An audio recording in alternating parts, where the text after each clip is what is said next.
최근 독일 언론에서 발표한 기사에 따르면 요즘 한반도에서 일어나고 있는 소규모 지진이 대형 지진의 전조일 수 있다고 경고했습니다.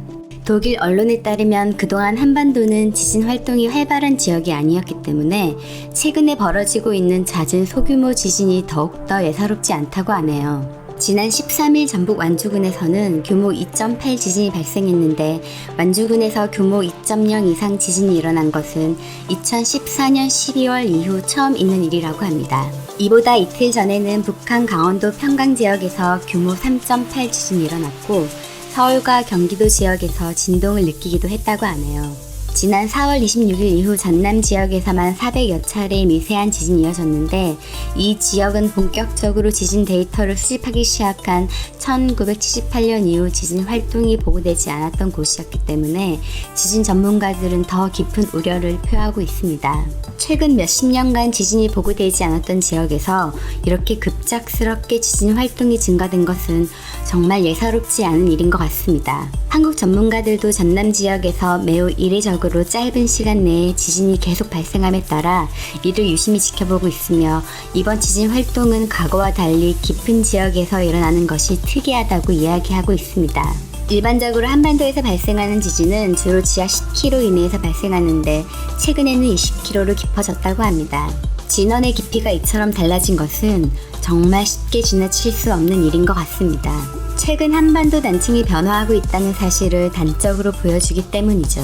이 같은 한반도 단층의 변화는 2011년 3월에 일어난 동일본 대지진의 영향이 아닐까라고 전문가들은 생각하고 있습니다.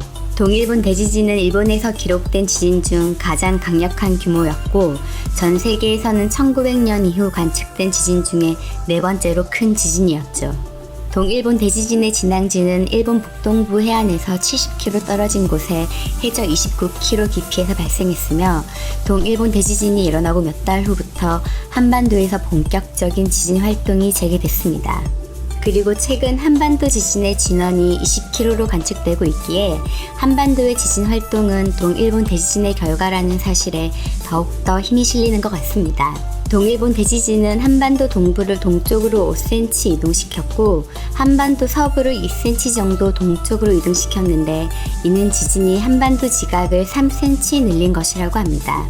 이로 인해 한반도의 지각 강도가 약화되었고 지진 발생 빈도와 지진 규모 역시 크게 증가된 것이 최근 한반도에서 빈번하게 발생하는 지진의 원인이라고 합니다.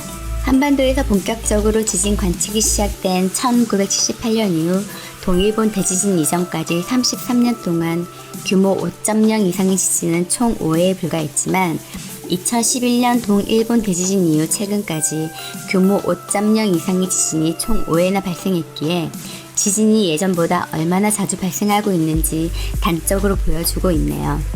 그리고 지난 2016년 9월 12일 경주에서 발생한 지진은 규모 5.8이었는데 이는 대한민국 역사상 가장 큰 지진으로 기록되었고 그 이듬해 포항에서 발생한 규모 5.4 지진은 두 번째로 큰 규모로 기록되고 있죠. 이처럼 한반도 내륙과 동해안 그리고 서해안에 집중되어 있는 단층들이 재활성되고 있음을 알 수 있습니다. 즉 지진을 일으키는 땅의 균열, 다시 말해 단층이 겨울잠에서 깨어나듯 활발히 움직이기 시작했다는 것이죠. 지금 한반도 단층은 동해와 한반도의 경계부를 따라 굉장히 큰 변형이 일어나고 있고 이로 인해 대형 지진이 한반도에 발생할 수 있는 가능성은 더욱더 높아지게 된 것이죠. 이젠 한반도에서 대형 지진이 언제 발생해도 이상하지 않을 만큼 단층 환경이 변하고 있다는 사실은 부인할 수 없는 일인 것 같습니다. 대한민국의 대부분의 건물이 내진 설계가 되어 있지 않은 점 그리고 원전 시설이 한반도 동남부 지역에 몰려있다는 사실은 정말 우려가 되네요. 규모 6.0 또는 7.0 이상의 대형 지진이 한반도에 일어나기 전에 지금부터라도 철저히 잘 대비해 피해를 최소화했으면 좋겠습니다. 하지만 진정으로 원하는 것은 대형 지진이 한반도에 일어나지 않길 바랄 뿐입니다. 끝까지 시청해주셔서 감사합니다. 그리고 여러분들의 구독과 좋아요는 저에게 큰 힘이 됩니다. 감사합니다.